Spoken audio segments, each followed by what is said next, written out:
The moment Zara Caldwell's cash hit the floor of First Capital Bank, something shifted in the air. $20,000 scattered at her feet, a deliberate humiliation orchestrated by Brielle, a teller who saw only a modestly dressed black woman, not the CEO commanding a billion-dollar empire. As laughter rippled through the bank lobby, Zara collected each bill with practiced composure, her face betraying nothing. She'd spent a lifetime being underestimated, turning others' prejudice into her secret advantage. The bank staff smirked, oblivious to who she truly was. They'd see her as insignificant today. By tomorrow, her silence would cost them everything. When the rich and powerful are disrespected, they don't always shout. Sometimes they simply rewrite the rules of the game. Just before we get back to it, I'd love to know where you're watching from today, and if you're enjoying these stories, make sure you're subscribed. The morning light caught the sleek black electric car as it glided into the parking lot of First Capital Bank. The engine hummed to a gentle stop, and Zara Caldwell sat for a moment, reviewing the day's schedule on her phone. She was dressed in a simple navy blazer over a cream blouse, her natural hair pulled back in a neat bun. No flashy jewelry, no designer logos, just quiet elegance that whispered rather than shouted. At 38, Zara had mastered the art of blending in when necessary. Today was one of those days. She needed to handle this errand personally, without the fanfare that typically surrounded her business dealings. Her phone buzzed with a message from Dev, her assistant. Final acquisition paperwork ready for signatures. Reynolds confirmed for 2 p.m. Zara typed back, on schedule, getting cash for the Harris family now. The Harris family, longtime custodial staff at Reynolds Logistics, had just lost their patriarch. The $20,000 would help with funeral arrangements and give the family breathing room while they grieved. A small gesture in the grand scheme of the $2 billion acquisition, but to Zara, these were the moments that mattered most. She tucked her phone into her simple leather handbag and stepped out of the car. The bank stood before her, a mid-sized branch with floor-to-ceiling windows reflecting the morning sun. Nothing special, just another financial institution in a predominantly white corporate neighborhood where wealth typically came in expected packages. As Zara pushed through the glass doors, the cool air conditioning greeted her along with the familiar sounds of a weekday morning. Hushed conversations, the clicking of keyboards, the soft ding of the service counter. She took her place in line, waiting patiently as the people ahead of her completed their transactions. Behind the counter, Brielle Wilson laughed at something her coworker had said. At 26, Brielle had worked at First Capital for just over 3 years. Her blonde hair was pulled back in a tight ponytail, her makeup meticulous. She wore the bank's standard navy blazer with a pearl necklace that her parents had given her for graduation. "Next customer, please," Brielle called, her professional smile already in place. Zara approached the counter. "Good morning." "Good morning," Brielle replied, her smile not quite reaching her eyes as they swept over Zara's simple attire. Something shifted in Brielle's posture, a subtle straightening, a slight tilt of her chin. "How can I help you today?" "I'd like to make a withdrawal," Zara said, sliding her debit card across the counter. Brielle took the card, her fingers hovering over the keyboard. "And how much will you be withdrawing today?" $20,000, please." Brielle's eyebrows lifted slightly. She glanced toward her coworker, Carson, who was handling paperwork at the adjacent station. $20,000? In cash? "Yes, please," Zara confirmed, her voice steady and calm. Carson looked up from his work, catching Brielle's eye. A silent exchange passed between them, a mixture of skepticism and amusement. Brielle turned back to Zara, her tone shifting to one of exaggerated patience. "I'll need to see your ID, please." Zara reached into her bag and produced her driver's license, placing it beside her debit card. As Brielle examined it, Zara noticed the bank manager, Glenn Atwood, watching from his glass-walled office. His eyes lingered on her for a moment before returning to his computer screen. "And what will this be for?" Brielle asked, her tone suggesting the question was more than procedural. "Personal matters," Zara replied simply. Brielle's lips pressed into a thin line. "I'll need to process this through our system.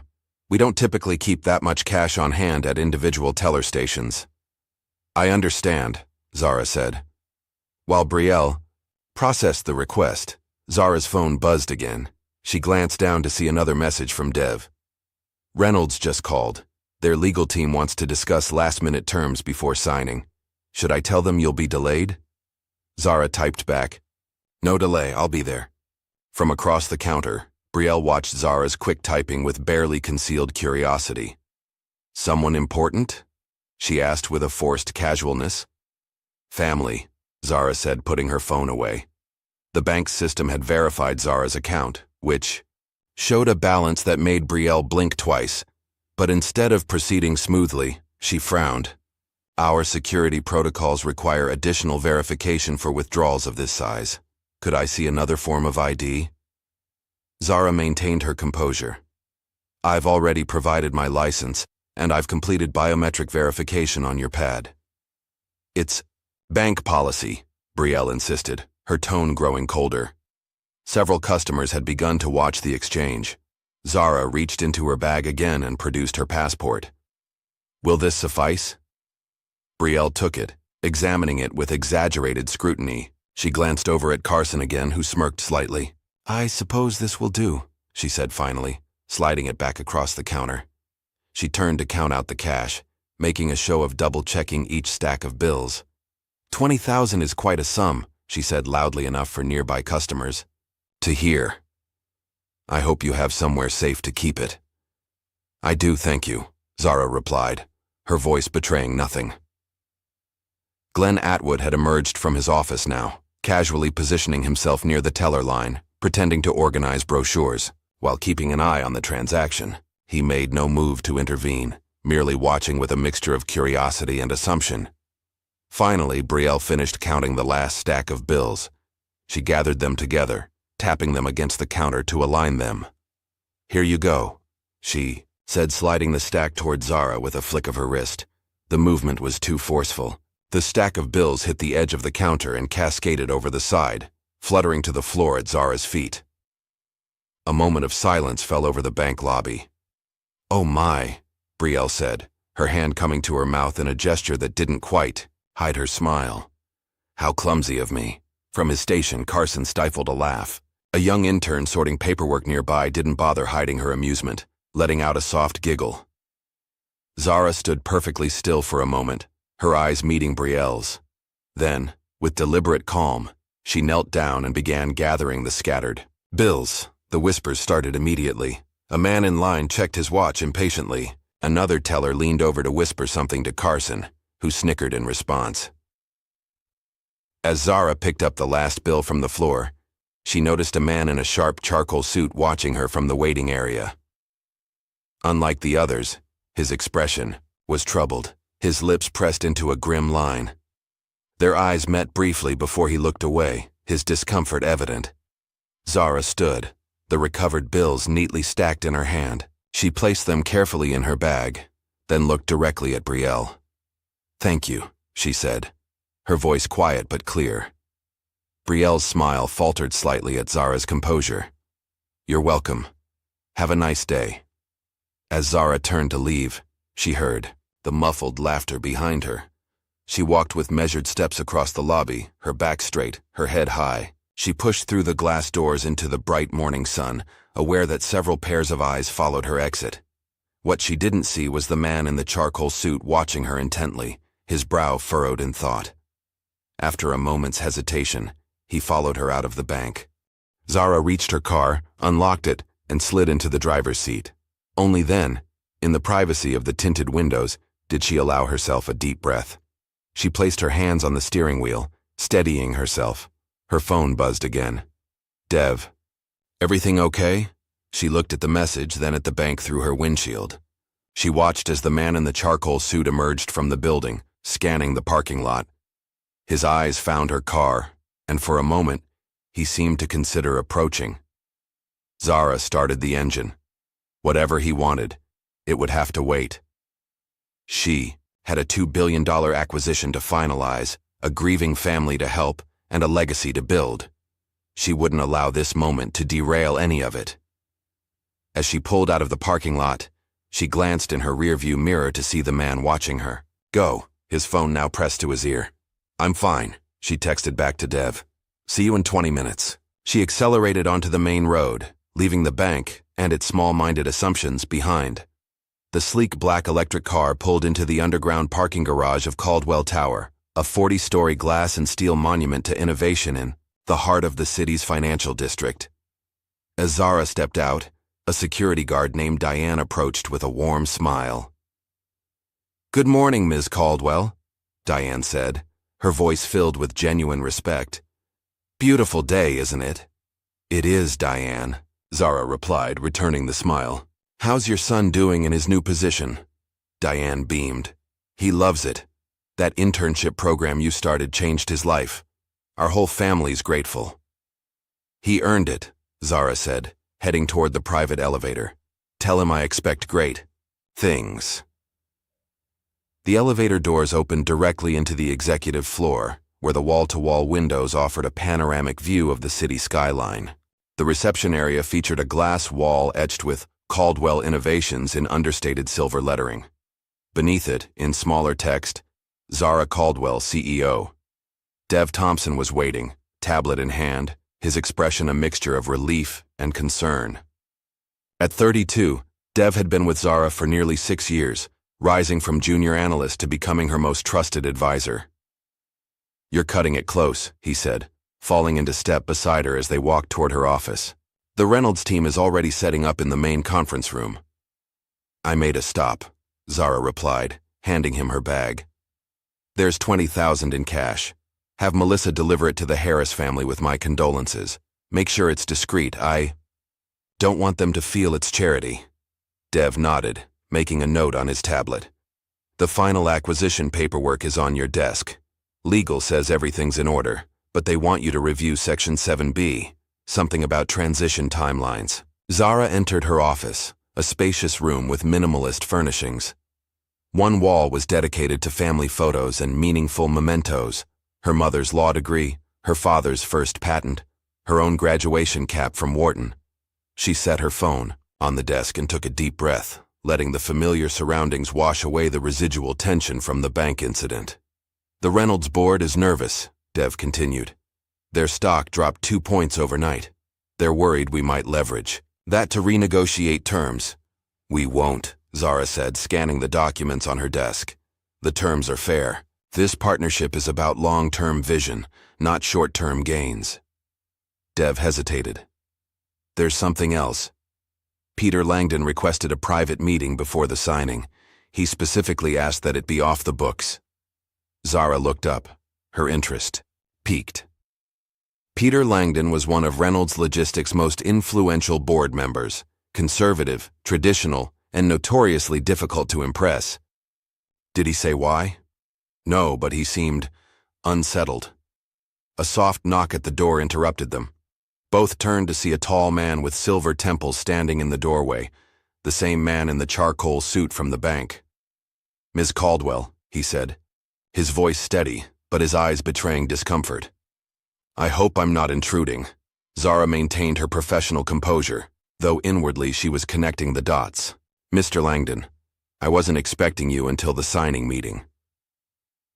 "I apologize for the surprise visit," Peter said, stepping into the office. "But after what I witnessed this morning, I felt compelled to speak with you privately."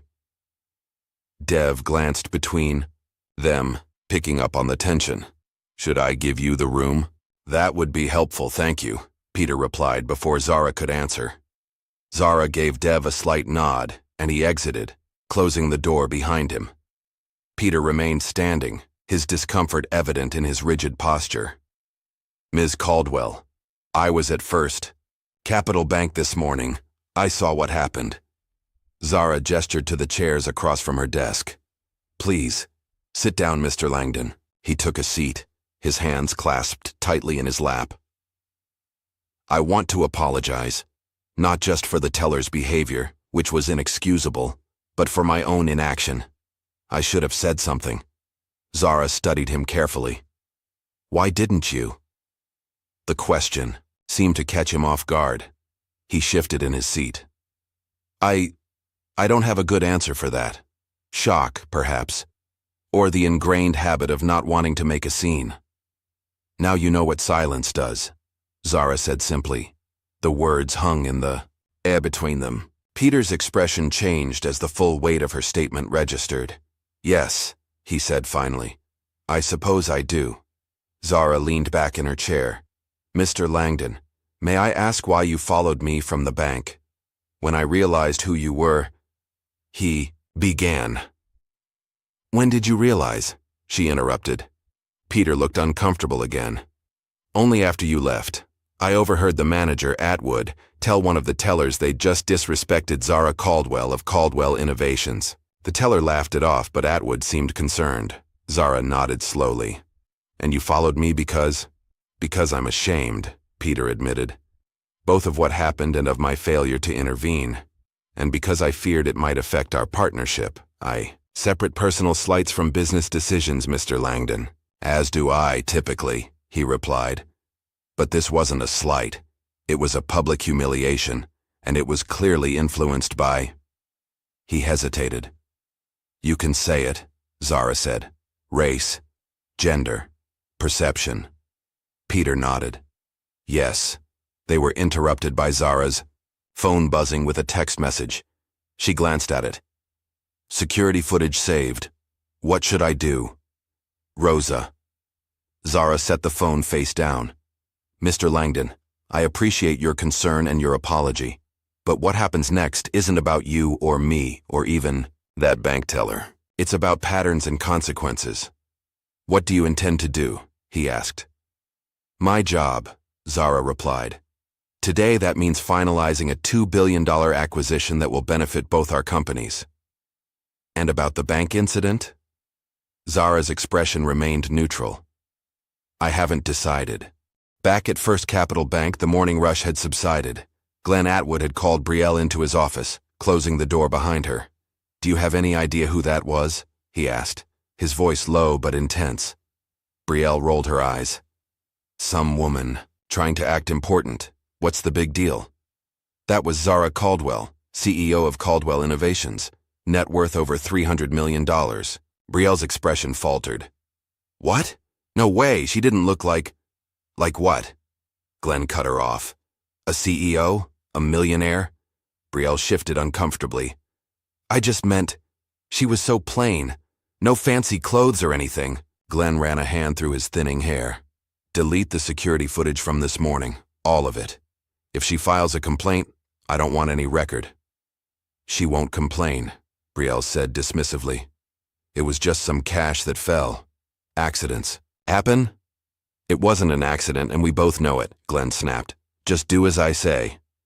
Outside the office, Rosa Martinez, a newer teller with 3 years of experience, had overheard everything. As soon as she had a break, she slipped into the security office and copied the footage to a secure drive. The discrimination she'd witnessed bothered her deeply, and something told her this footage shouldn't disappear. Later that afternoon, Zara stood alone in her private office bathroom, staring at her reflection. She thought of her mother, Althea Caldwell, who had passed away 5 years ago. A civil rights lawyer turned community advocate, Althea had taught Zara what real power looked like. Let them laugh, Althea used to say. Let them underestimate you. Let them show who they truly are, until they learn better.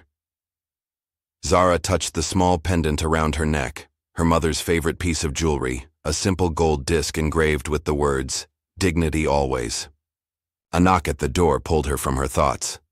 Zara, Dev called. The Reynolds team is ready. She opened the door to find Dev waiting, his expression concerned. Are you okay? After whatever happened with Langdon, I'm fine, she assured him. But I need your help with something else. A teller from First Capital Bank, Rosa Martinez, reached out to me. She has footage of an incident that occurred there this morning. Dev's eyes widened slightly. What kind of incident? The kind that shows who people really are when they think no one important is watching, Zara replied. I need you to meet with her, verify the footage, and then we need to decide whether to go public or stay silent. What's your instinct? Dev asked. Zara considered for a moment. The Reynolds acquisition would make headlines on its own. If word gets out about the bank incident simultaneously, it could overshadow everything we've worked for. But, Dev prompted, knowing her well enough to sense the unspoken thought. But sometimes silence protects the wrong people, Zara finished. Dev nodded. There's something else you should know. I did some digging on First Capital. 3 of Reynolds' board members, including the chairman, sit on the bank's Regional Advisory Committee. This new information shifted Zara's perspective. The connections ran deeper than she'd realized, making her next moves even more consequential. Set up the meeting with Rosa, she decided, and I want a complete breakdown of all financial relationships between Reynolds Logistics and First Capital Bank before the signing. On it, Dev replied. Across town, Peter Langdon sat in a private meeting room with Thomas Wells, the chairman of Reynolds Logistics. The older man listened impassively as Peter recounted what he'd witnessed at the bank. So she was embarrassed, Thomas said when Peter finished. It's unfortunate, but hardly our concern. It's more than embarrassment, Thomas, Peter insisted. It was a clear display of prejudice, and it happened at a bank where we have significant influence. Thomas waved a dismissive hand. We don't get involved in private embarrassments, Peter. We're finalizing a $2 billion deal today. Keep your focus where it belongs. And if she walks away? She won't, Thomas said confidently. This deal benefits her more than us. Besides, she's a businesswoman. She won't let personal feelings interfere with profit. Peter wasn't so sure. There had been something in Zara Caldwell's eyes, not anger, but calculation. The calm assessment of someone who understood her own power and was deciding how to use it. As Peter left the meeting, his phone chimed with a text from an unknown number. Mr. Langdon, my name is Rosa Martinez. I'm a teller at First Capital Bank. What happened to Zara Caldwell today was wrong. I have proof, and I want to help. Please call me if you're willing to stand up for what's right. Peter stared at the message, feeling the weight of a decision. That suddenly seemed much larger than a single business deal or banking incident. With a deep breath, he saved the number and continued walking, the choice hanging over him like a gathering storm. Meanwhile, Zara sat at her desk, reviewing the final acquisition documents. Her phone buzzed with another message from Rosa. Meeting set with your assistant tomorrow. I have everything you need. Zara's finger hovered over the reply button. After a moment's thought, she typed, "Thank you for your courage." Outside her office, the preparations for the signing ceremony continued. The future of both companies hung in the balance, along with a truth that was about to be revealed one way or another. The morning after the bank incident, Zara arrived at her office earlier than usual. The $2 billion acquisition had been signed the previous evening, with Peter Langdon watching her closely throughout the ceremony. The deal would be publicly announced in 3 days. After all the regulatory paperwork was filed, and the boards of both companies had been fully briefed. As she settled at her desk, a soft knock interrupted her thoughts. Dev entered, followed by a young Latina woman whose nervous energy was apparent in the way she clutched her purse. "Miss Caldwell," Dev said. "This is Rosa Martinez." Zara stood, extending her hand. "Thank you for coming, Miss Martinez. Please have a seat." Rosa sat on the edge of the chair, her posture stiff. "I could lose my job for being here," she said quietly. "I understand the risk you're taking," Zara replied, "and I appreciate it." Rosa reached into her purse and removed a small flash drive. "It's all here. The security footage shows everything. Mr. Atwood told Brielle to delete it, but I made a copy first." She placed the drive on Zara's desk. "What she did to you wasn't right." Dev picked up the drive and inserted it into Zara's computer. The 3 of them watched in silence as the scene unfolded on the screen. Zara at the counter, Brielle's condescending demeanor, the moment when the cash tumbled to the floor, the barely concealed laughter from the staff. "There's more," Rosa said, leaning forward to navigate to another file. "This is from 10 minutes after you left." The footage showed Glenn Atwood in his office with Brielle, gesturing emphatically while she rolled her eyes. Though there was no audio, the body language told the story clearly enough. "He knew who you were," Rosa explained. "He was telling her she disrespected Zara Caldwell of Caldwell Innovations. But she didn't care. She just laughed it off. Zara's expression remained neutral as she studied the footage. "Ms. Martinez, may I ask why you're doing this?" Rosa hesitated, then straightened her shoulders. "My mother cleaned office buildings for 30 years. She taught me that respect costs nothing but means everything. What I saw yesterday..." She shook her head. "It wasn't just disrespectful. It was cruel." Zara nodded slowly, making a decision. "Ms. Martinez, how long have you worked at First Capital?" 3 years. I started as a part-time teller while finishing my finance degree." "And now?" "Still a teller," Rosa said with a hint of resignation. "I've applied for the analyst program twice, but Mr. Atwood always says I'm not quite ready." Zara exchanged a glance with Dev, who nodded almost imperceptibly. "What if I offered you a position here?" Zara asked. "Entry-level analyst, with room for growth based on your performance." Rosa's eyes widened. "Are you serious?" "I value integrity, Ms. Martinez, and courage. You've demonstrated both." Tears welled in Rosa's eyes. "I don't know what to say." "Say you'll start next Monday," Zara replied with a small smile. "Dev will help you with the paperwork and transition details." After Rosa left with Dev to complete her employment forms, Zara sat alone reviewing the footage once more. The humiliation hadn't been spontaneous, it had been deliberate, designed to put her in her place. Now she needed to decide what to do with this evidence. Her phone rang. Peter Langdon. She hesitated before answering. "Ms. Caldwell," his voice came through, sounding strained. "I need to speak with you about the bank situation." "What about it, Mr. Langdon?" "A teller reached out to me, Rosa Martinez. She says she has footage." Zara wasn't surprised. Rosa's determination clearly extended in multiple directions. "She does. Have you decided what you'll do with it?" "Not yet," Zara admitted. "Why do you ask?" There was a pause before Peter answered. "Because I've just left a Reynolds board meeting. Thomas Wells, our chairman, dismissed the incident entirely, called it a private embarrassment not worth our attention." "And you disagree?" "I do," Peter said firmly, "but I'm outnumbered. The board won't take a public stand." Zara considered this information. "Thank you for telling me, Mr. Langdon." "I want to help," he offered. "Whatever you decide." After hanging up, Zara pulled up the file Dev had compiled on First Capital Bank's connections to Reynolds Logistics. The relationship ran deeper than she'd initially realized. Beyond the 3 board members, Reynolds had over $120 million in business accounts at the bank, and their corporate credit structure was managed through First Capital's commercial division. Meanwhile, at First Capital Bank, Brielle Wilson was having the best morning of her career. Glenn Atwood had called her into his office to deliver unexpected news. "The regional VP was impressed with your quarterly numbers," he told her, though both knew this wasn't entirely true. The real reason was Atwood's attempt to curry favor with upper management by promoting one of their favorites. "We're offering you the senior teller position, effective immediately." Brielle beamed. "That's fantastic. Does it come with the office next to yours?" "It does," Glenn confirmed, along with a 15% raise. Later that afternoon, Brielle sat in her new office feeling vindicated. She'd worked hard for this promotion, or at least she believed she had.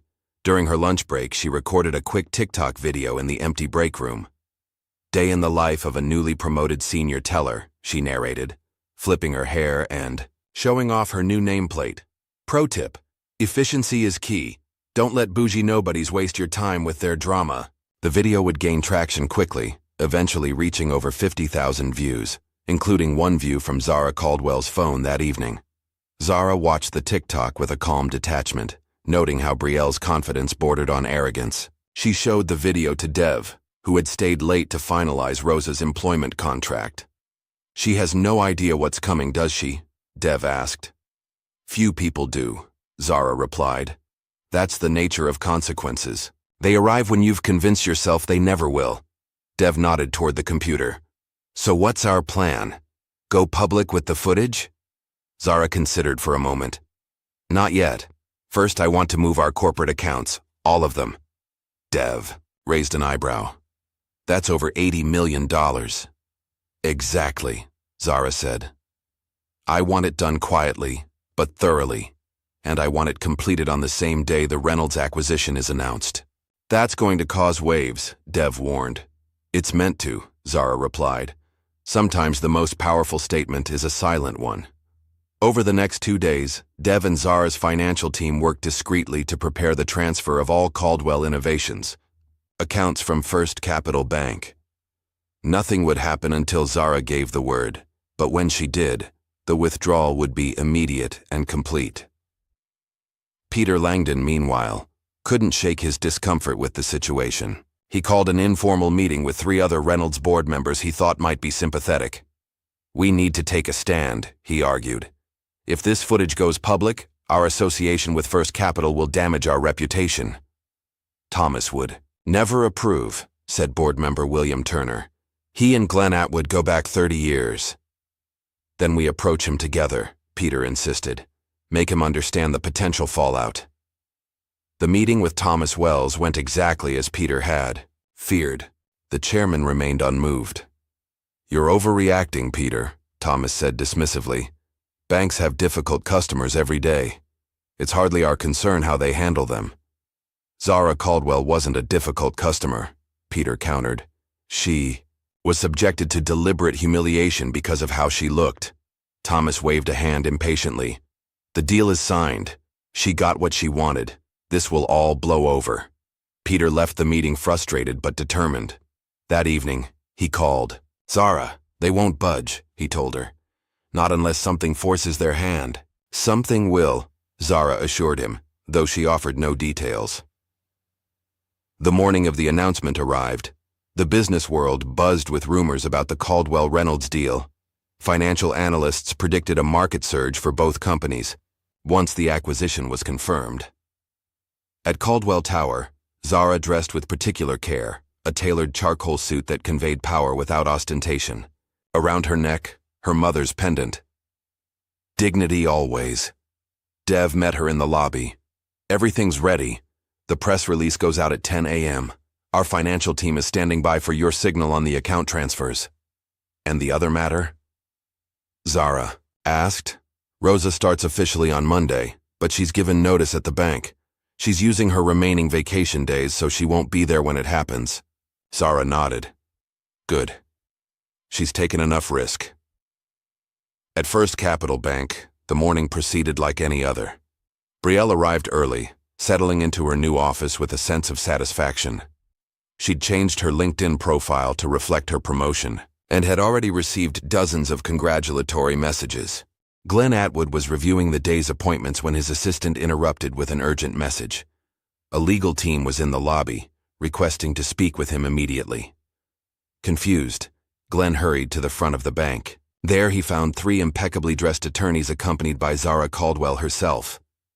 Ms. Caldwell, he said, his voice betraying his surprise. What can I do for you? I'm here to close my accounts, Zara replied calmly. Glenn forced a smile. Perhaps we could discuss this in my office. I'm sure whatever concerns you have. This isn't a negotiation, Mr. Atwood, Zara interrupted.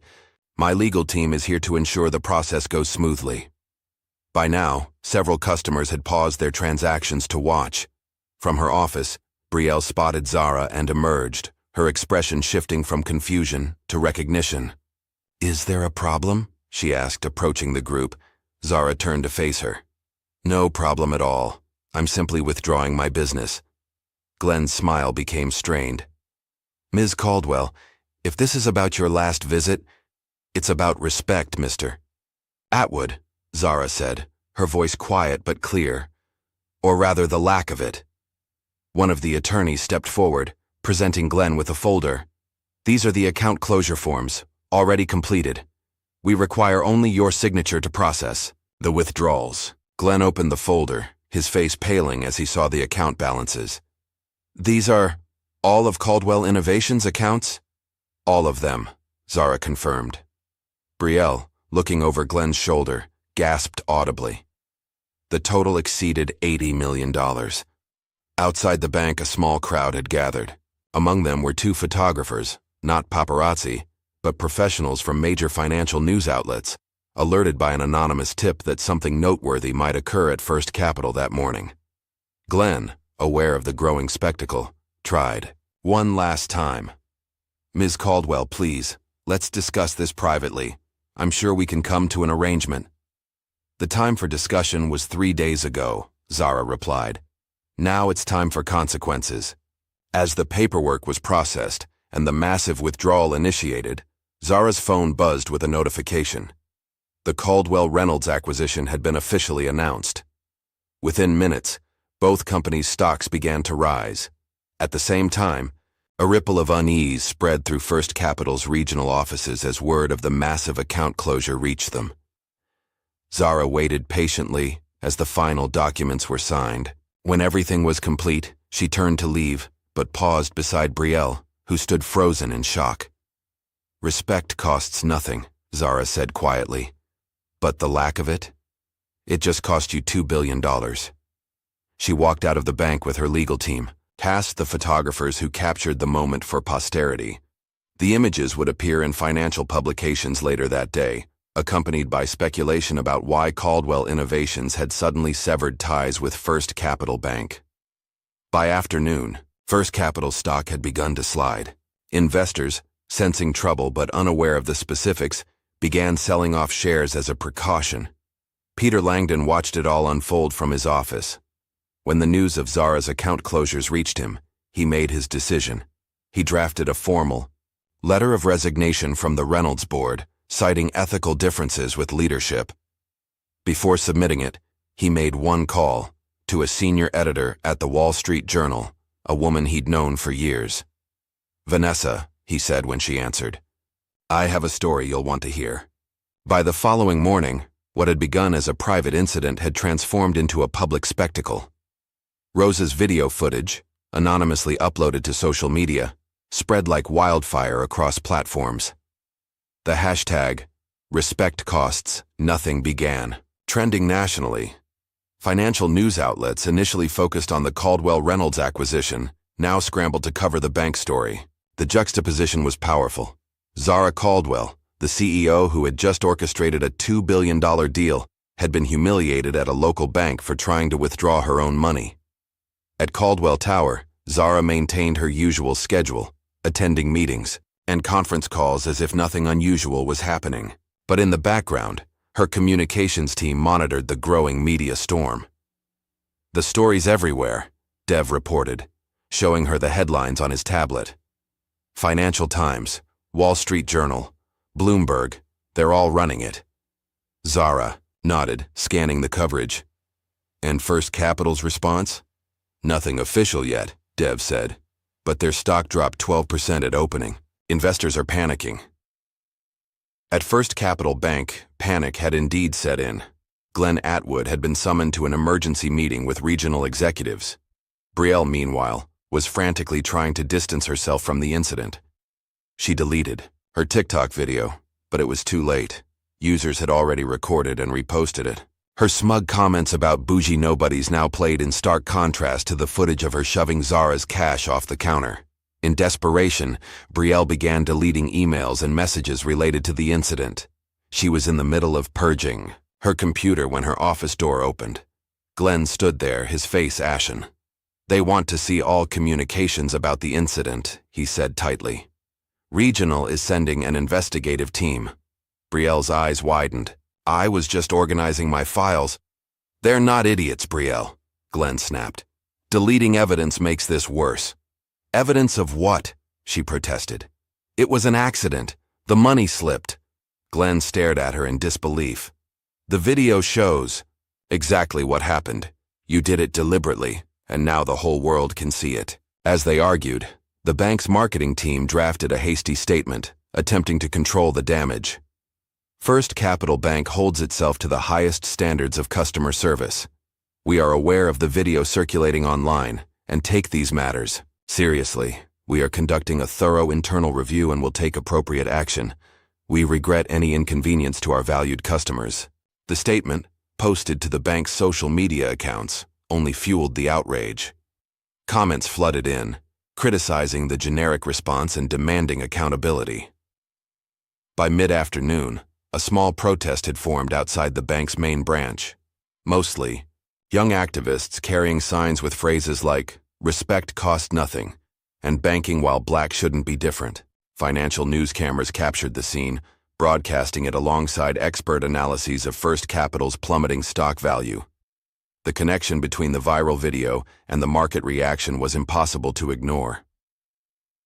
In her downtown apartment, Rosa watched the coverage with a mixture of satisfaction and anxiety. Her phone hadn't stopped buzzing with messages from former colleagues at the bank, some supportive, others accusatory. A knock at her door startled her. When she opened it, she found a courier with a package from Caldwell Innovations. Inside was a note from Zara. "Your desk is ready. Monday can't come soon enough." Beneath the note was a new laptop and employee badge. Rosa held them, tears welling in her eyes. For the first time in years, she felt her career had real direction. Peter Langdon's resignation from the Reynolds board hit the news cycle that evening. Rather than a quiet departure, he had chosen to make a statement, granting an exclusive interview to the Wall Street Journal's Vanessa Harper. "I witnessed the incident personally," he told her, his words now in print for millions to see. "And when I brought my concerns to the board, they were dismissed. Sometimes silence is complicity. I couldn't remain silent any longer." The article detailed Peter's account of what happened at the bank, his failed attempts to convince the Reynolds board to take a stand, and his decision to resign on principle. Thomas Wells, the Reynolds chairman, was livid. He called Peter directly after the article was published. "You've made a serious mistake," Thomas warned. "This board doesn't tolerate disloyalty." "No," Peter replied calmly. "The mistake was watching. Discrimination happened and doing nothing about it. I can live with my decision, Thomas. Can you?" At Caldwell Tower, Zara called an emergency board meeting to address the situation. Unlike the Reynolds board, her team was unified in their support. "The market response has been overwhelmingly positive," reported Naomi Franklin, Caldwell's CFO. "Our stock is up 17% since the acquisition announcement. The bank incident, rather than overshadowing the deal, has actually amplified public interest in our company." "And the legal implications?" Zara asked. Mark Whitman, her chief counsel, shook his head. "None that concern us. You withdrew your money legally. You haven't made any public accusations of discrimination. Everything you've done is above board." "Some media outlets are suggesting we should sue," board member Elise Thornton noted. Zara shook her head. "We don't need to drag them. We're already miles ahead." After the meeting, Zara asked Dev to stay behind. She noticed he seemed distracted, occasionally wincing when he shifted in his chair.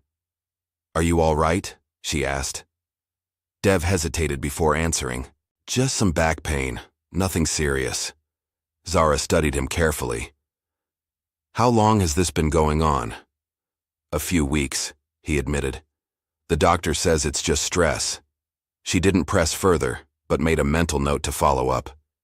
Dev had been her right hand through every major business challenge. His well-being mattered beyond his professional value. At First Capital, the internal investigation had begun.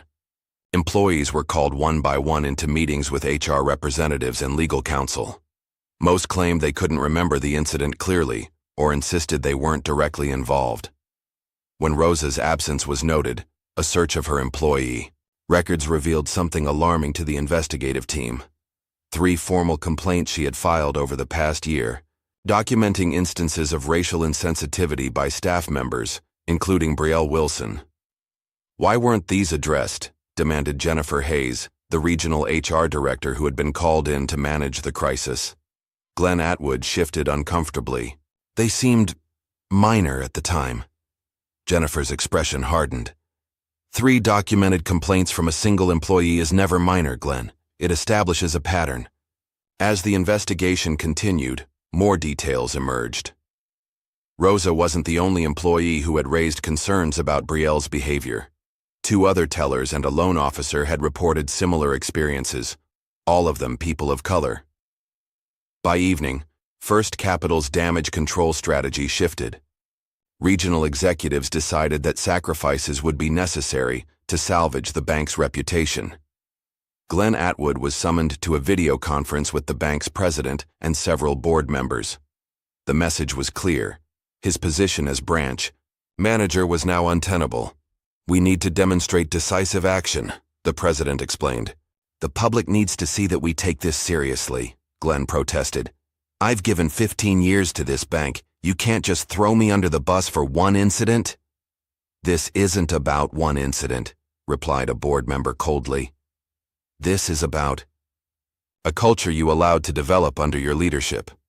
Afterward, Glenn drove to Brielle's apartment, hoping to discuss a unified strategy. He found her in tears, surrounded by social media printouts and hate mail. "They're destroying my life." "Over nothing," she sobbed. "People are calling me a racist. They're sending me death threats." Glenn felt a flicker of sympathy, but it was overshadowed by self-preservation. "HR wants to meet with you tomorrow. They're offering a separation package. Resignation, with 2 months severance in exchange for a non-disclosure agreement." Brielle looked up, eyes wide with disbelief. "They're firing me after promoting me 3 days ago?" "It's the best offer you'll get," Glenn said tiredly. "I'm being forced to resign too." "That's not fair," Brielle protested. "I'm not signing anything. I'll tell everyone how the bank is throwing us under the bus to save themselves." Glenn sighed. "Do what you want. But remember, the video speaks for itself. No one's framing you for something you didn't do." He left her apartment feeling decades older than when he'd arrived. His career, built over 15 years of dedicated service, had collapsed in less than 48 hours. The next morning, Brielle rejected the separation offer. Instead, she recorded a video statement from her car, posting it directly to her social media accounts. "I want to address the video that's been circulating," she began, her voice shaking slightly. "What happened was an accident. I never intended to disrespect anyone. I'm not racist. I have friends of all backgrounds. The bank is trying to make me the scapegoat instead of acknowledging their own toxic culture." The video was a disaster. Comments flooded in, pointing out her defensive tone and the classic, "I have friends of all backgrounds" line that had become a parody of inauthentic apologies. By afternoon, First Capital announced that both Glenn Atwood and Brielle Wilson were no longer with the bank. The statement pledged a comprehensive review of policies and mandatory sensitivity training for all staff. The damage, however, was already done. First Capital's stock continued to slide as major corporate clients began quietly moving their accounts to competitors. At Caldwell Tower, Zara had a surprise visitor. Mr. Harris, the father of the custodial staff family she had helped with the $20,000 cash withdrawal, had come to thank her personally. "My father would have been proud to see his funeral arranged with such dignity," Mr. Harris said, his voice thick with emotion. "And knowing what you went through to get that money for us." "It was nothing," Zara assured him. "No, ma'am," Mr. Harris insisted. "It wasn't nothing. It was everything. You showed my family respect when you didn't have to give us a second thought." After he left, Zara stood at her office window, looking out over the city. Her phone buzzed with a text from Peter Langdon. "I'm meeting with Vanessa Harper again. Tomorrow. The story's growing. Are you ready for what comes next?" Zara thought about her mother, who had fought discrimination with quiet determination rather than loud proclamations. She thought about Rosa, who had risked her livelihood to stand for what was right. She thought about Mr. Harris and his family, who understood the true meaning of dignity. "Yes," she texted back. "I'm ready." That evening, Zara gave her only public statement on the matter. A brief, measured response to a reporter's question as she left her office. "You don't rise by humiliating others," she said simply, "but you can fall that way." The quote spread across social media within hours, becoming a rallying cry for those who saw in Zara's experience a reflection of their own encounters with discrimination. By nightfall, respect costs nothing and you don't rise by humiliating. Were trending nationally. The story had transcended business news to become a cultural moment, a reckoning not just for one bank or one teller, but for the subtle biases that shaped countless daily interactions. And through it all, Zara Caldwell maintained her composure, her dignity, and her focus on the future. She had not raised her voice once, but her power had been heard everywhere. 1 week after the incident at First Capital Bank, the story showed no signs of fading from public consciousness. If anything, each new development seemed to fuel greater interest and outrage. Early Monday morning, Zara arrived at Caldwell Tower to find Dev waiting with a troubled expression. "A new document leaked overnight," he said, handing her his tablet. "Someone inside First Capital released an internal memo from 3 years ago." Zara scanned the document, her expression remaining neutral despite its contents. The memo, written by a senior risk executive at First Capital, had flagged her personal and business accounts as high risk. Despite their substantial balances and perfect banking history, the justification cited unusual deposit patterns and non-traditional business activities, thinly veiled code for racial profiling. "How bad is the reaction?" she asked. "It's everywhere," Dev replied. "National news picked it up an hour ago. Social media is exploding." Zara handed the tablet back.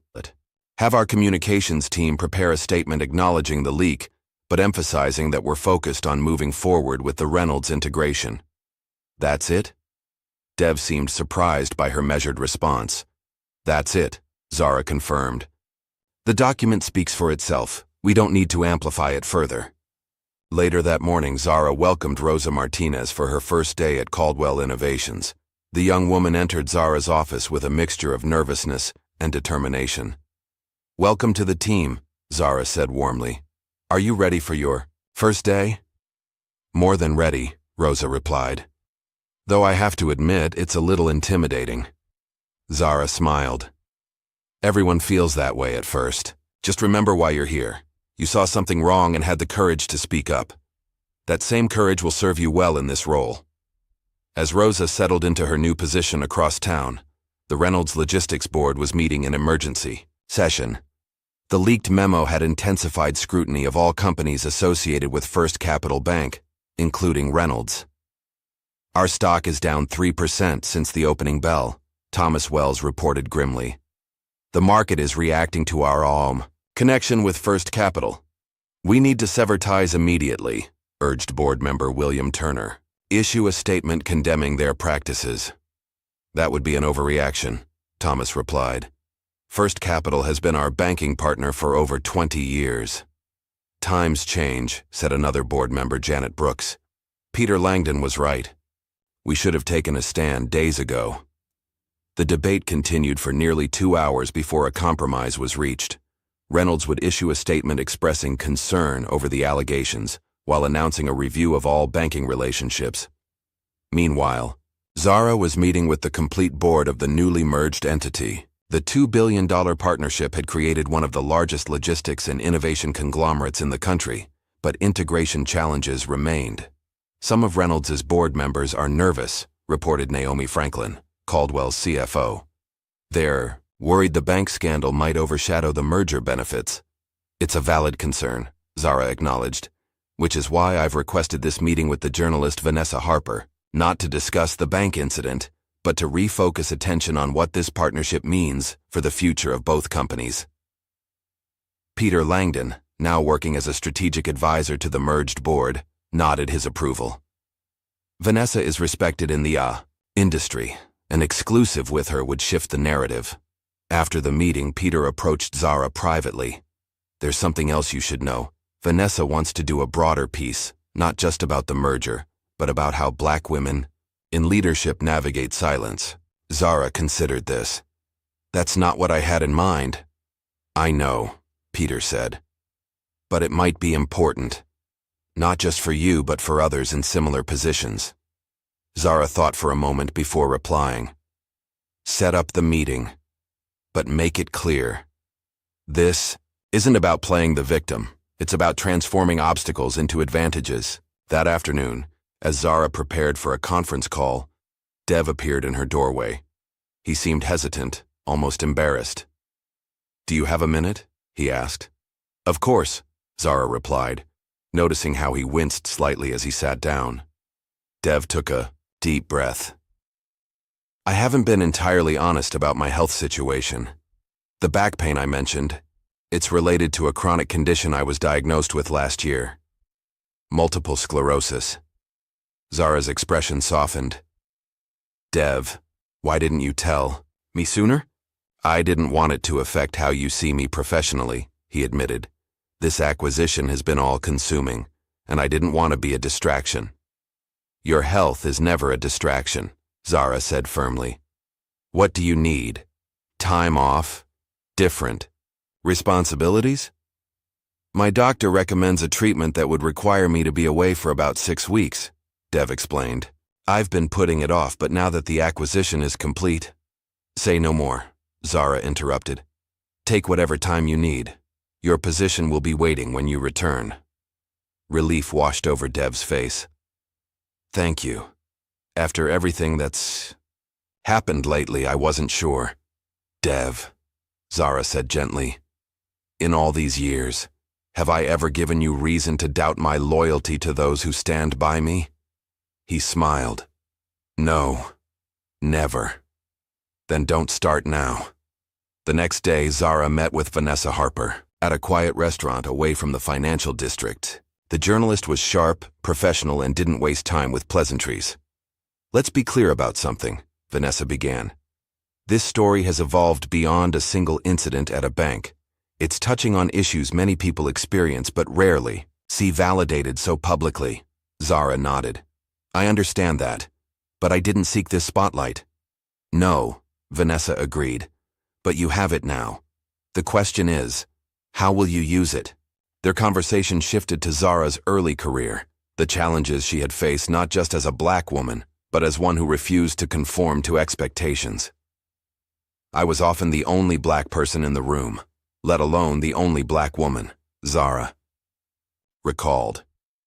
"In meetings, my comments would be ignored, then repeated by someone else minutes later to enthusiastic reception." "How did you handle that?"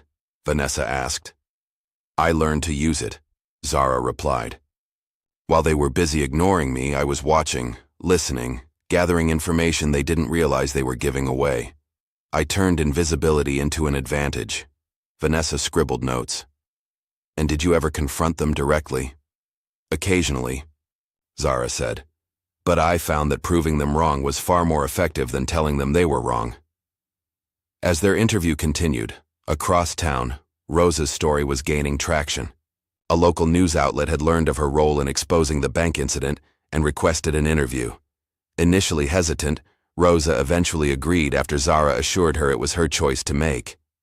"I was scared," Rosa admitted to the reporter. "I have a 5-year-old son, Mateo, no savings. I couldn't afford to lose my job, but I also couldn't stay silent when I saw someone being humiliated just because of how they looked." The story, published that evening, portrayed Rosa as a courageous single mother who risked everything to stand against discrimination. Public response was immediate and overwhelmingly positive, with many praising her as the unsung hero of the situation. Meanwhile, Brielle Wilson was facing the harsh consequences of her actions. After rejecting the bank's separation offer and posting her defensive video, she had become the face of entitlement and casual racism in dozens of news segments and thousands of social media posts. Desperate to rehabilitate her image, she contacted a public relations firm specializing in crisis management. Their assessment was blunt. She needed to offer a genuine apology and then disappear from public view for at least 6 months. Instead, Brielle decided to double down. She appeared on a conservative podcast, portraying herself as the victim of cancel culture and political correctness gone mad. "It was just money falling on the floor," she insisted during the interview. "Now I'm being portrayed as some kind of monster. I've been doxxed, threatened. I can't even leave my apartment." The backlash was swift and merciless. Even listeners who might have been sympathetic were put off by her refusal to acknowledge any wrongdoing. The podcast host, sensing disaster, quickly steered the conversation to other topics. That evening, Brielle received an unexpected call from her mother, Eleanor Wilson, a once renowned civil rights attorney who had become estranged from her daughter years earlier due to their diverging values. "I saw the interview, Brielle," Eleanor said, her voice heavy with disappointment. "And the video from the bank. Mom, you don't understand." "I understand perfectly," Eleanor interrupted. "I spent 30 years fighting against exactly the kind of behavior you displayed, the casual cruelty, the smug entitlement, the absolute certainty that someone deserved less respect because of how they looked." "That's not fair," Brielle protested. "You're taking her side without even hearing mine." "There are no sides here, Brielle. Only right and wrong. And what you did was wrong." Eleanor's voice softened slightly.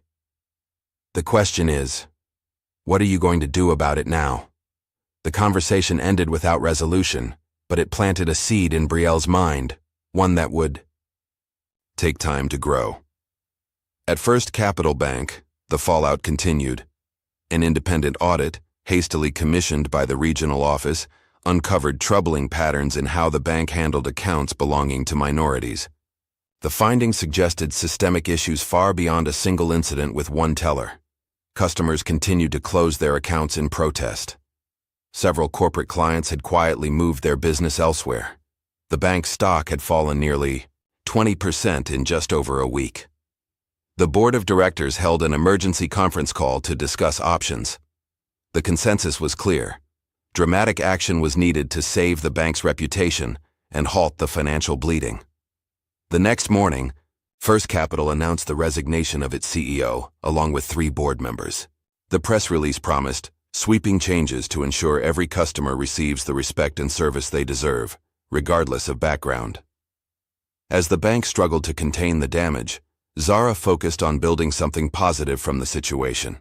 She announced a $2 million donation to launch the Althea Caldwell Institute, named after her mother, dedicated to supporting underrepresented women in finance and business leadership.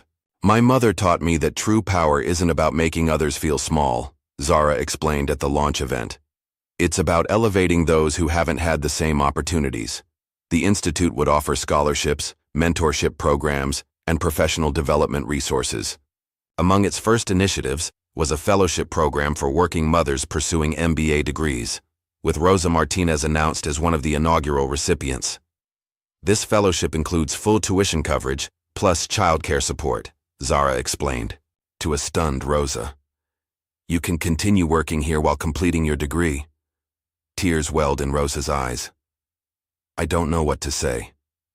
"Say you'll make the most of it," Zara replied with a smile. "That's all the thanks I need." News of the institute spread quickly, drawing praise from business leaders and social activists alike. Donations poured in from companies eager to associate themselves with the initiative and with Zara Caldwell's growing influence. Meanwhile, federal regulators had quietly launched an investigation into First Capital's practices, focusing on potential discrimination in their account monitoring systems and hiring practices. Though not yet public, rumors of the investigation further damaged the bank's standing in financial circles. As the week drew to a close, Zara received a handwritten letter from Peter Langdon.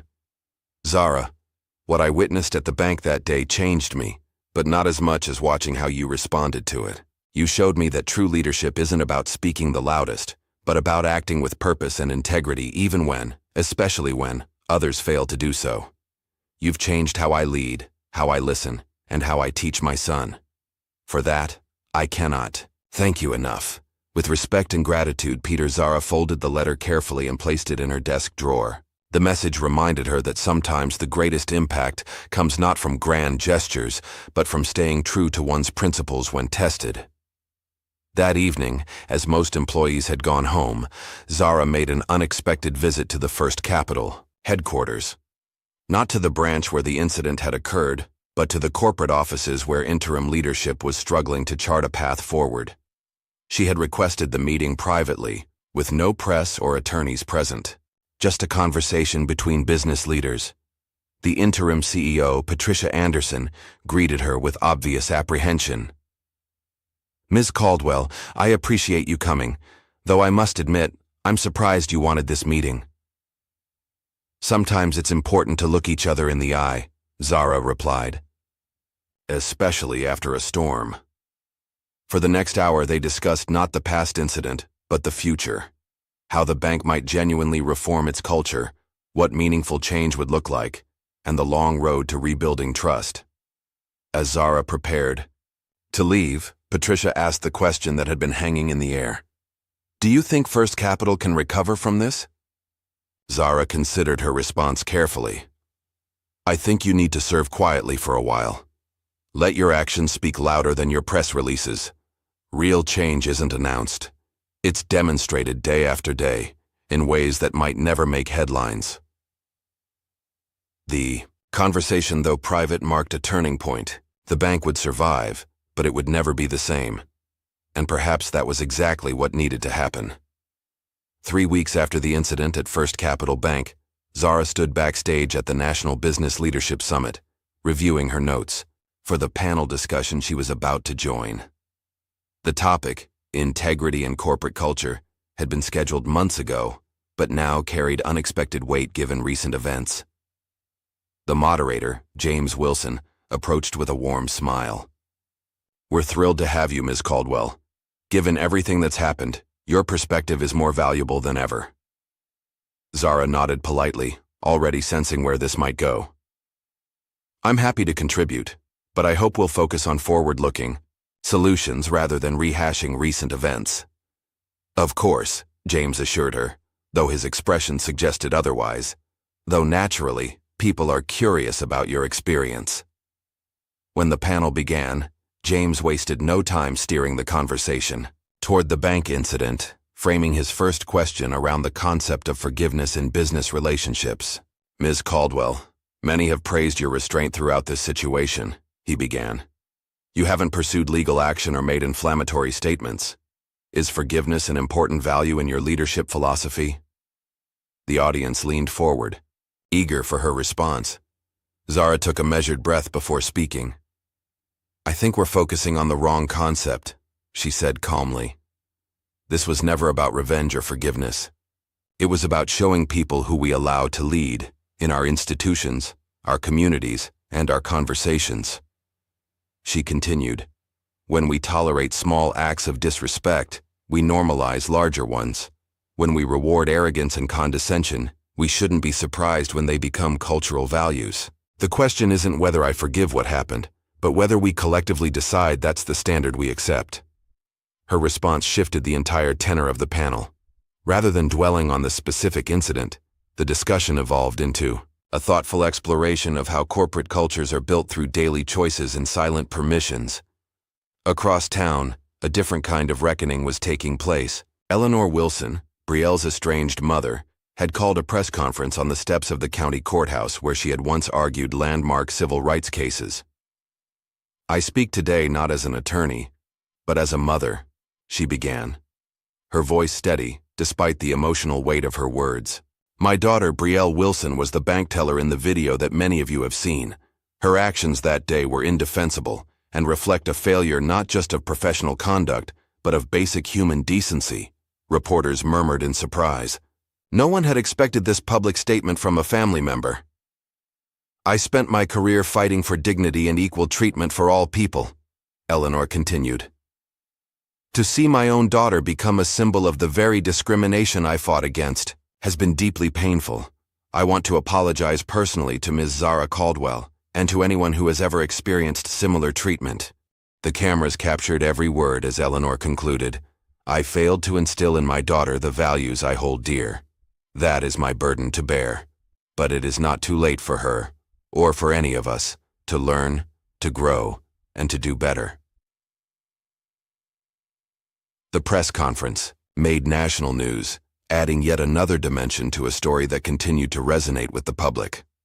For many, Eleanor's willingness to hold her own daughter accountable represented the kind of moral clarity that had been missing from the bank's initial responses. Brielle, watching her mother's statement on television, felt a complex mixture of anger, shame, and, buried beneath layers of defensiveness, the first genuine stirrings of remorse. Meanwhile, at Caldwell Tower, Zara was meeting with her executive team, to finalize details of the Althea Caldwell Institute's launch. What had begun as a $2 million personal donation had grown substantially, with corporate partners and individual philanthropists pledging additional support. "We're now looking at a $12 million initial endowment," reported Naomi Franklin clearly, pleased. "That will allow us to expand the fellowship program from 20 to 50 recipients in the first year." "And the mentorship network?" Zara asked. "Over 300 business leaders have volunteered to participate," Dev answered. Though still awaiting his medical treatment, he had insisted on remaining involved in the Institute's development.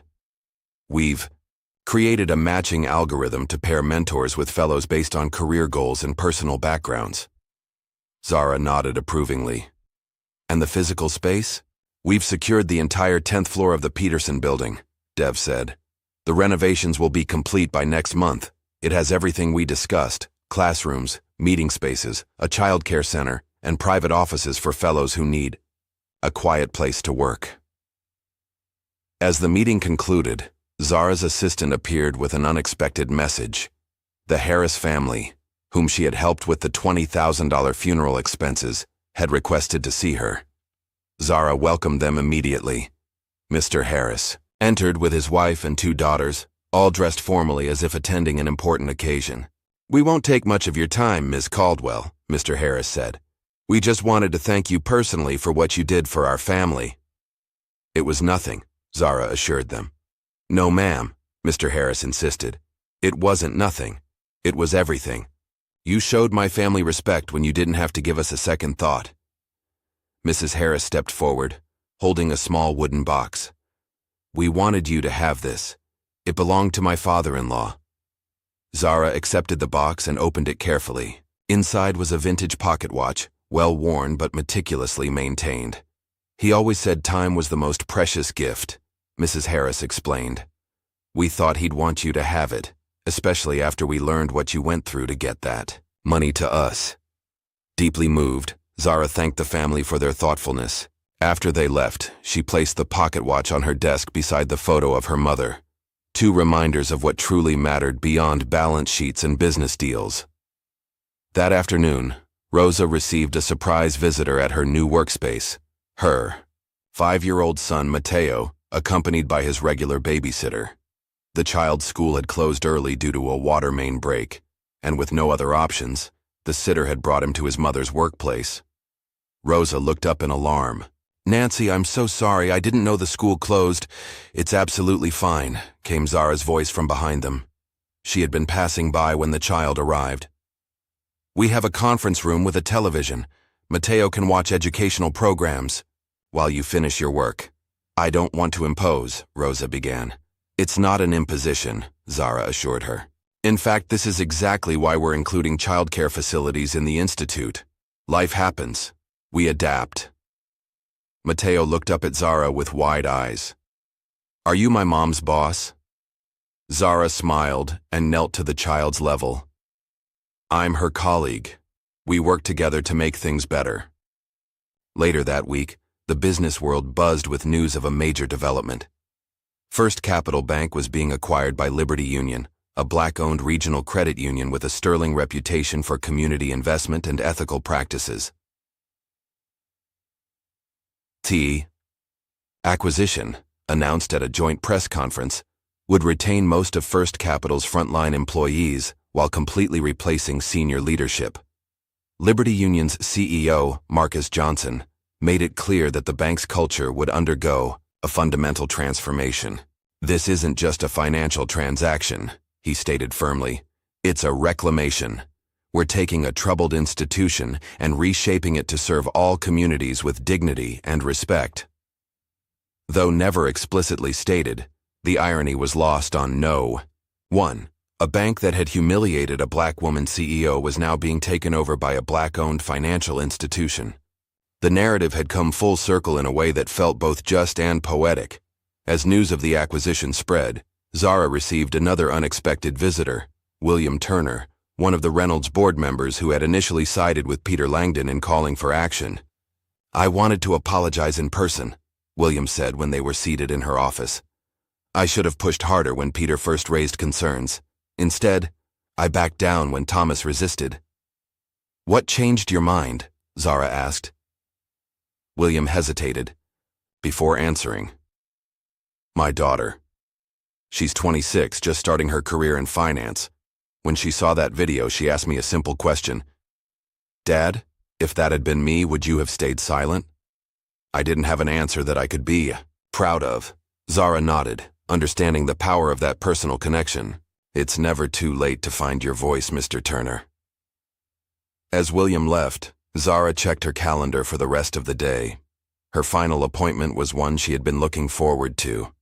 A private dinner with a group of Black women CEOs, all leaders, in their respective industries.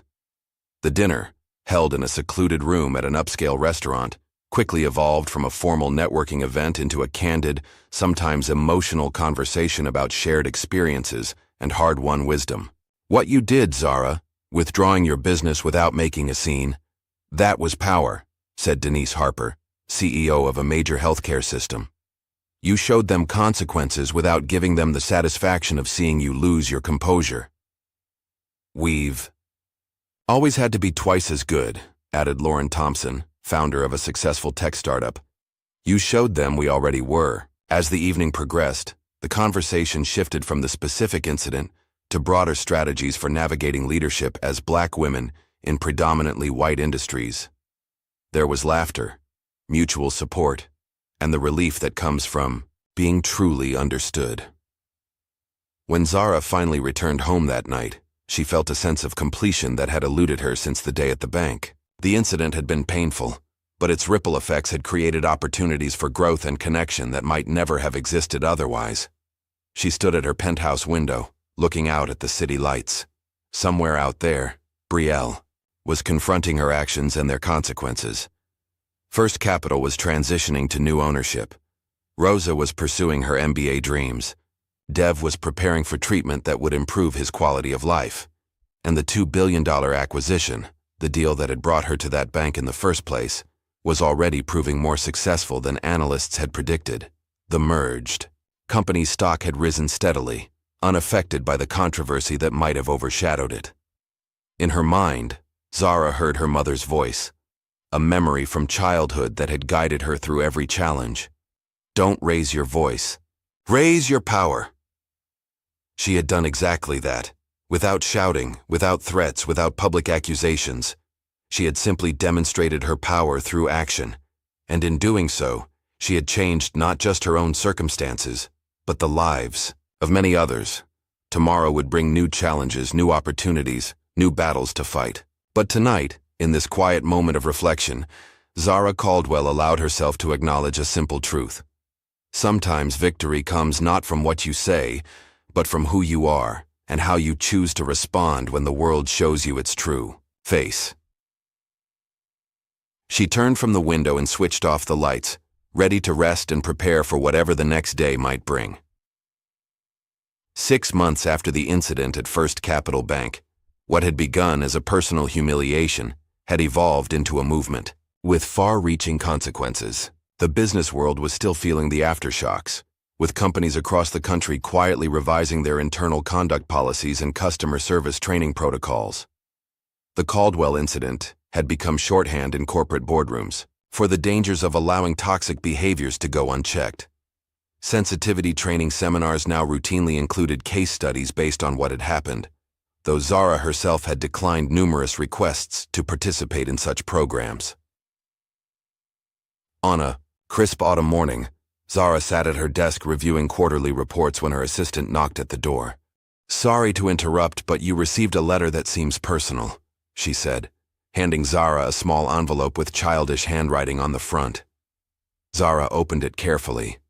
Inside was a drawing of a woman in a business suit standing tall, surrounded by colorful stars. Beneath it, in careful printing, Dear Ms. Caldwell, my name is Ava Williams. I am 11 years old. I want to be like you. I want to win without yelling. My mom showed me your story. Thank you for being brave. Sincerely, Ava. The letter included the name of Ava's school, a public middle school in an underserved area of the city. Zara studied the drawing for a long moment, then made a decision. Clear my schedule for Thursday afternoon, she told her assistant. And order 24 journals, high quality but nothing too flashy. I'd like them embossed with a simple message. Your voice matters. Use it wisely. 2 days later, Zara walked into West Side Middle School with no entourage, no press, no fanfare. The principal, who had been informed of her visit but sworn to secrecy, greeted her with barely contained excitement. The students have no idea you're coming, she whispered. Ava will be thrilled. When Zara entered the classroom, there was a moment of stunned silence before recognition dawned on the students' faces. Ava, a small girl with bright eyes and tidy braids, clapped a hand over her mouth in shock. Zara spoke briefly to the class about the importance of finding their voices and using them with intention. She didn't mention the bank incident directly, instead focusing on how quiet determination often accomplished more than loud demands. Afterward, she presented Ava with a personalized journal, inscribed with an additional message. To Ava, your letter reminded me why every challenge matters. Keep writing your story. The visit lasted less than an hour, but its impact on Ava would prove lifelong. Unbeknownst to Zara, that simple act of recognition would set the girl on a path toward becoming a formidable advocate for educational equity in underserved communities. Meanwhile, Brielle Wilson was struggling to rebuild her life from the ashes of her former career. Blacklisted from the banking industry and notorious in her community, she had been forced to move to a neighboring state and take a retail job under a shortened version of her name. Her name tag read simply, B. The transition had been humbling. Gone were the tailored blazers and pearl necklace, replaced by a standard uniform and comfortable shoes for long hours on her feet. The pay was less than half what she'd earned at the bank, and the work offered none of the status she had once prized. One afternoon, as Brielle stocked shelves in the household goods section, she looked up to find her mother, Eleanor, standing at the end of the aisle. How did you find me? Brielle asked, her voice a mixture of surprise and wariness. It wasn't difficult, Eleanor replied. May we talk? My hotel is across the street. Later, over coffee in Eleanor's hotel room, the two women began the difficult process of reconciliation. I'm not here to lecture you, Eleanor assured her daughter. I've done enough of that publicly. Brielle winced at the reminder of her mother's press conference. Then why are you here? Because you're still my daughter, Eleanor said simply. And because I believe in redemption. They talked for hours, about Brielle's childhood, about the values Eleanor had tried to instill, about the moment when their paths had diverged. For the first time, Brielle spoke honestly about the incident at the bank. I wanted to feel powerful, she admitted. I saw someone I thought was beneath me, and I wanted her to know it. Eleanor nodded. Understanding why you did it is the first step. What will you do next? Brielle had no immediate answer, but the question would linger in her mind long after her mother departed. Across town, Rosa Martinez was thriving in her dual roles as analyst at Caldwell Innovations and MBA candidate through the Althea Caldwell Institute. Her son, Mateo, now 6, had enrolled in a prestigious private school with a scholarship provided through the Institute's Family Support Program. For a recent school assignment, Mateo had written a simple essay titled, My Mom is a Hero, detailing how Rosa had stood up for what was right despite the risks. His teacher, moved by the story, had submitted it to a children's magazine, where it was published alongside a photo of Rosa and Mateo. I never expected to be called a hero, Rosa told Zara when the magazine appeared. I was just doing what felt right. That's precisely what makes someone a hero, Zara replied. Doing what's right when it would be easier not to. 6 months into its existence, the Althea Caldwell Institute had already established itself as a force for positive change. A documentary crew from a major streaming service had begun following several of the inaugural fellows, capturing their journeys from career challenges to new opportunities. Behind the scenes, Zara ensured that the Institute remained focused on practical support rather than symbolic gestures. Each program was designed with measurable outcomes in mind, from job placement rates to salary growth to leadership advancement. We're not here to make people feel good about helping, she told the board during a progress review. We're here to actually help. The Institute's success had drawn attention from unexpected quarters. One morning, Zara's assistant informed her that her ex-husband, Michael, had called requesting a meeting. He says it's about supporting the institute, the assistant explained. But given the timing, Zara understood the implication. Michael had left their marriage 8 years earlier, when her company was struggling and his legal career was ascendant. Now that she was regularly featured in national media, his sudden interest seemed suspect at best. When Michael arrived at her office the following day, his expensive suit and practiced charm could not disguise the opportunism in his eyes. "You've done amazing things, Zara," he began, settling into a chair without waiting to be invited. "I've been following your success with pride." "Have you?" Zara asked coolly. "Of course," he insisted. "We may not have worked out as a couple, but I've always believed in your potential." The conversation continued in this vein, with Michael gradually working his way toward his true purpose. He wanted to establish a legal clinic under the Institute's umbrella, with himself as the director. "Think about it," he urged. "The Michael and Zara Caldwell Legal Aid Initiative. It would be a powerful addition to your work." Zara studied him for a moment, then laughed once, a short, decisive sound that seemed to startle Michael. "No, thank you," she said simply, rising from her chair to signal the meeting's end. "The Institute's initiatives are determined by need, not by networking opportunities." As security escorted Michael from the building, Zara felt a quiet satisfaction in closing that chapter of her past for good. She had once measured her worth partly through his approval. Now she recognized it for the limitation it had always been. That evening, as Zara left her office, Dev called with unexpected news. A mural had appeared overnight on a building in the financial district. A striking portrait of Zara, rendered in bold colors against a backdrop of rising stock charts and broken chains. The artist signed it Justice, Dev reported. "It's already drawing crowds." When Zara drove past the mural on her way home, she was struck by its simple caption, "Strength in Silence." The artist, a local woman known for her socially conscious work, had captured something essential about Zara's approach, not just to the bank incident, but to leadership itself. The quiet dignity, the calculated restraint, the power that required no volume to be felt. Meanwhile, the transformation of First Capital Bank into a branch of Liberty Union Credit Union was nearing completion. The acquisition, which had initially seemed like a business maneuver, had evolved into something more meaningful, a reclamation of space, both physical and cultural. Marcus Johnson, Liberty Union's CEO, had insisted on retaining most of First Capital's frontline staff, providing them with extensive retraining rather than replacing them.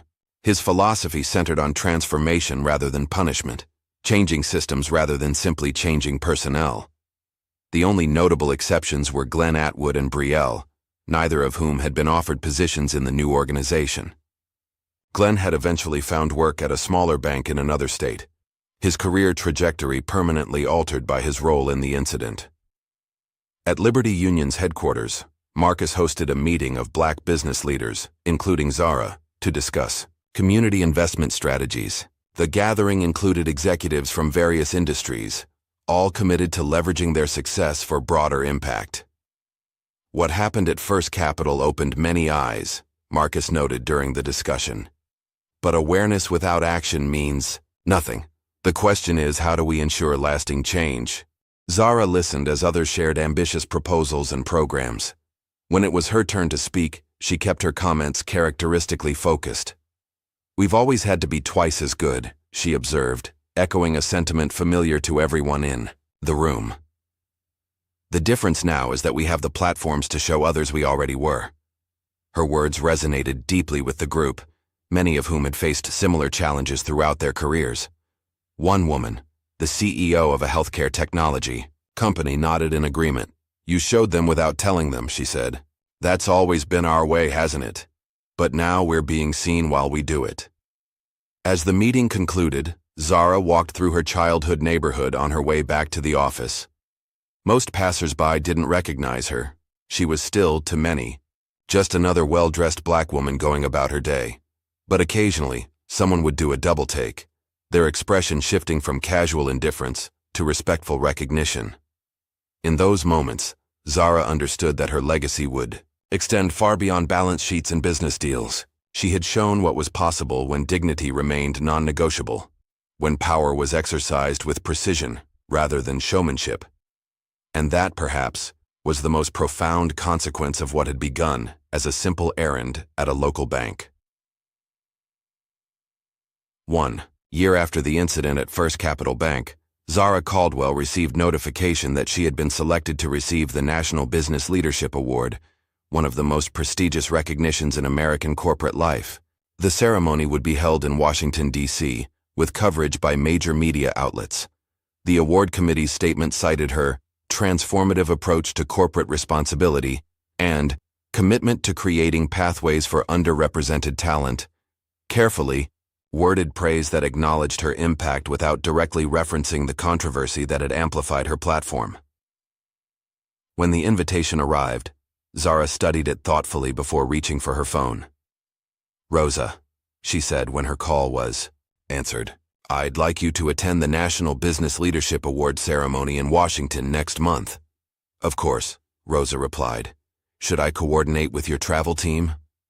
"Not as part of my team," Zara clarified. "As my representative. I'd like you to accept the award on my behalf." There was a moment of stunned silence before Rosa found her voice again. "Me? But this is one of the biggest honors in business. You should be there." "The honor belongs to those who stood up when they could have remained silent," Zara said simply. "She stood up when I chose not to." 2 weeks before the ceremony, Congress introduced a new banking regulation bill that included a provision quickly nicknamed Zara's Clause. The measure required racial bias training and independent oversight in all banking institutions that handled large private client accounts. The provision had gained support from lawmakers across the political spectrum, each for their own reasons. Some motivated by justice, others by the practical desire to avoid costly scandals and boycotts. Regardless of motivation, the effect would be concrete. Explicit protections against the kind of discrimination Zara had experienced, backed by federal enforcement mechanisms and substantial penalties for non-compliance. On the morning of the award ceremony, Zara drove past the original First Capital Bank branch, now a Liberty Union credit union location. The building stood empty, its windows papered over, awaiting renovation. She didn't slow down or turn her head. The place held no power over her anymore, existing now as merely another building in her city's landscape. Later that day, as Rosa Martinez accepted the National Business Leadership Award on her behalf, Zara was meeting with 16-year-old Ava Williams, the girl who had written to her 5 years earlier. Now a poised young woman with clear ambition, Ava had been invited to appear on a local talk show highlighting young entrepreneurs. "I started my tutoring network because of you," Ava explained as they prepared for the segment. "You showed me that age doesn't determine impact." The tutoring network, which paired high-achieving teens with younger students in underserved schools, had grown from Ava's personal project into a citywide initiative with over 200 volunteers. "You call me your spark," Zara said with a smile, "but you built the fire yourself." The years had brought many such moments, quiet encounters with people whose lives had been touched, directly or indirectly, by the ripple effects of that day at the bank.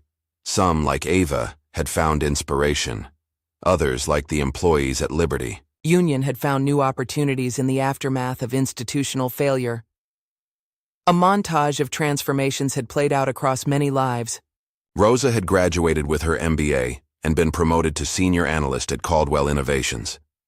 Dev had recovered from his treatment and returned as Zara's chief of staff, his condition manageable with ongoing care. The Althea Caldwell Institute had expanded internationally, with programs in 3 countries and over 200 graduates making their mark in various industries. And Brielle? After 2 years in retail obscurity, she had found an unexpected path to redemption. With her mother's guidance, she had enrolled in a social work program, eventually securing an internship with a community organization that helped women transition from incarceration back into society. The irony wasn't lost on Brielle. She was now helping others rebuild lives that had been derailed by poor choices, just as she had been forced to rebuild her own. The work was demanding and often thankless, but it provided something her banking career never had, a sense of genuine purpose. Meanwhile, Peter Langdon had channeled his experience into a best-selling book on ethical leadership titled The Weight of Silence. The book, which dedicated a chapter to Zara's handling of the bank incident, had become required reading in many MBA programs. The most profound lesson I learned from Zara Caldwell, Peter wrote in the dedication, is that true leadership isn't measured by how loudly you speak, but by how clearly your actions communicate your values. This book is dedicated to the woman who let grace do the talking. One rainy afternoon, Dev discovered an old digital archive while reorganizing Zara's personal files. Among the folders was a video labeled simply, Mom, 1992. When Zara played it, her mother's voice filled the room, younger than in her memories but with the same quiet authority that had shaped Zara's own leadership style. We fight with dignity, or we don't fight at all, Althea Caldwell was saying to someone off camera. That doesn't mean we don't fight hard. It means we never forget who we are in the process. Zara watched the clip several times, struck by how her mother's words seemed to have predicted the approach she would take decades later when faced with her own battle. As summer turned to fall, Zara began taking regular walks with Rosa and Matteo, now 8 years old and endlessly curious about the world. Though never formally acknowledged, they had become something of an unofficial family, bound by shared values and mutual respect. During one such walk through a riverside park, Matteo asked a question that caught Zara by surprise. "Why didn't you yell at those mean people at the bank? My friends at school say you should always stand up to bullies." Zara considered how to explain complex concepts of strategic restraint and calculated response to a child. After a moment, she knelt to meet his eyes. "The world doesn't change when you shout," she told him gently. "It changes when you lead." Standing up doesn't always mean raising your voice. Sometimes it means showing others a better way forward. Matteo nodded solemnly, processing her words with the earnestness only children can bring to philosophical discussions. 2 weeks later, Zara received an unexpected call from the White House. The president was assembling a commission on financial reform and wanted her to consider a cabinet-level position overseeing implementation of new banking regulations. The offer was tempting, a platform to influence policy at the highest level, to codify the changes she believed were necessary. But as she considered it, Zara recognized that this particular battlefield wasn't where her strengths would be best utilized. "I'm honored by the consideration," she told the presidential advisor, "but that's not my battlefield. I'll be happy to train the ones who will fight there." Instead, Zara focused her energy on expanding the Althea Caldwell Institute's reach. A new headquarters was under construction, a modern glass building designed by a black female architect who had been among the Institute's first fellows. On the day of the groundbreaking ceremony, hundreds gathered to witness the beginning of the Institute's next chapter. Among them were faces from every part of Zara's journey: Rosa and Matteo, Dev and his partner, Peter Langdon, the Harris family, Ava Williams, and dozens of graduates whose careers had been transformed by the opportunities the Institute provided. As Zara approached the podium to make her remarks, she paused, taking in the sea of faces before her. Each person represented a ripple effect from what had begun as a moment of humiliation, now transformed into a movement of empowerment. She stepped up to the microphone, her mother's pendant, dignity always, catching the sunlight as she began to speak. The doors to the future she had built opened before her, welcoming a new generation of leaders who would carry forward what she had begun. No spotlight sought her out. No dramatic music announced her importance. Just a woman who had transformed silence into strength, humiliation into hope, and a single moment of disrespect into a lasting legacy of dignity. Zara Caldwell walked through those doors with purpose, in her stride and peace in her heart, ready for whatever challenges awaited on the other side. Have you ever wondered what true power looks like when it doesn't need to announce itself? If this story of quiet dignity and calculated consequence moved you, please like, subscribe, and share for more stories that challenge how we see the world around us.